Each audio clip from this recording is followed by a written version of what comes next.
I was working at a financial firm in New York City with a bunch of very smart people, and I had a brilliant boss I much admired. I went to my boss and told him I was going to start a company selling books on the internet. He took me on a long walk in Central Park, listened carefully to me, and finally said, "That sounds like a really good idea, but it would be an even better idea for someone who didn't already have a good job." You can have a job, or you can have a career, or you can have a calling.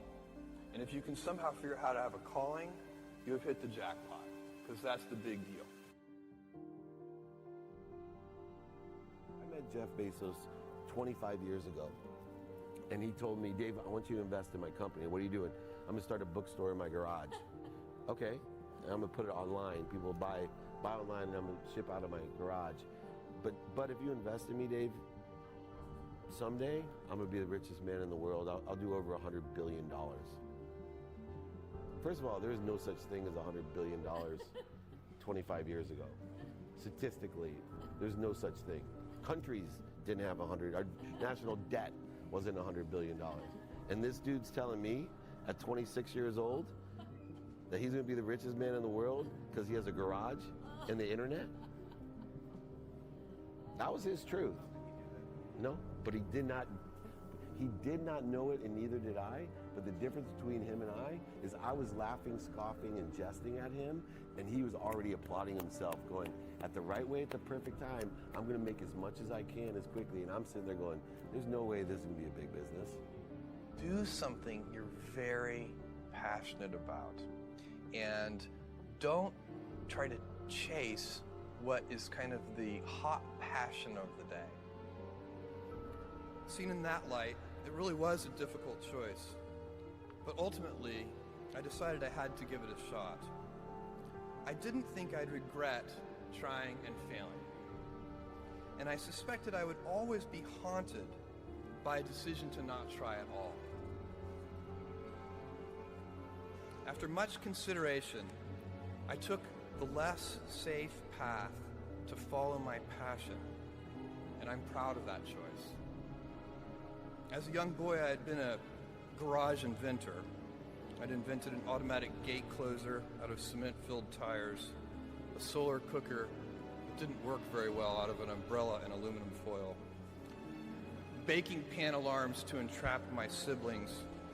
I'd always wanted to be an inventor, and she wanted me to follow my passion. There's a military phrase that I especially love, and it says, "Slow is smooth and smooth is fast." And I have seen that in every endeavor I've ever been in.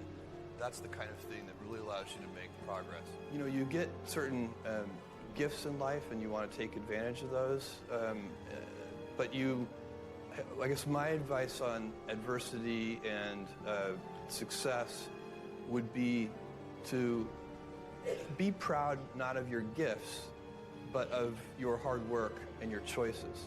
So, you may be, the kinds of gifts you get in life, you might be really good at math. It might be really easy for you. That's a kind of gift. But practicing that math and taking it to the next step, that could be very challenging and hard and take a lot of sweat. That's a choice. You can't really be proud of your gifts because they were given to you. You can be grateful for them and thankful for them. But your choices, you choose to work hard. You choose to do hard things. Those are choices that you can be proud of. You can choose. We all get to choose our life stories, and it's the choices that define us, not our gifts. Everybody in this room has many gifts. I have many gifts.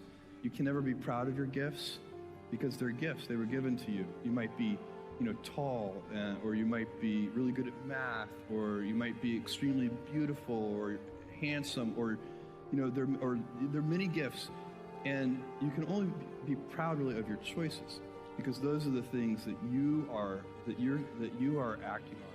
And one of the most important choices that each of us has, and you know this just as well as I do, is you can choose a life of ease and comfort, or you can choose a life of service and adventure. And when you're 80, which one of those things do you think you're going to be more proud of? You're going to be more proud of having chosen a life of service and adventure. There's never been a better time to be alive. I mean, it's just incredible the amount of inspiration that the world generates for me, and I think for a lot of people. It's insane, the amount of change and invention and opportunity. Your life, the life you author from scratch on your own, begins. How will you use your gifts? What choices will you make? Will inertia be your guide, or will you follow your passions? Will you follow dogma, or will you be original? Will you choose a life of ease, or a life of service and adventure? Will you wilt under criticism, or will you follow your convictions? Will you bluff it out when you're wrong, or will you apologize? Will you guard your heart against rejection, or will you act when you fall in love? Will you play it safe, or will you be a little bit swashbuckling? When it's tough, will you give up, or will you be relentless? Will you be a cynic, or will you be a builder? Will you be clever at the expense of others, or will you be kind? Every time you figure out some way of providing tools and services that empower other people to deploy their creativity, you're really onto something. You know, you're very lucky if you have a career. A lot of people end up with a job. If you don't love your work, you're never going to be great at it. Jules Verne, Mark Twain, Galileo, Newton, all the curious from the ages would have wanted to be alive, most of all, right now. As a civilization, we will have so many gifts, just as you as individuals have so many individual gifts as you sit before me.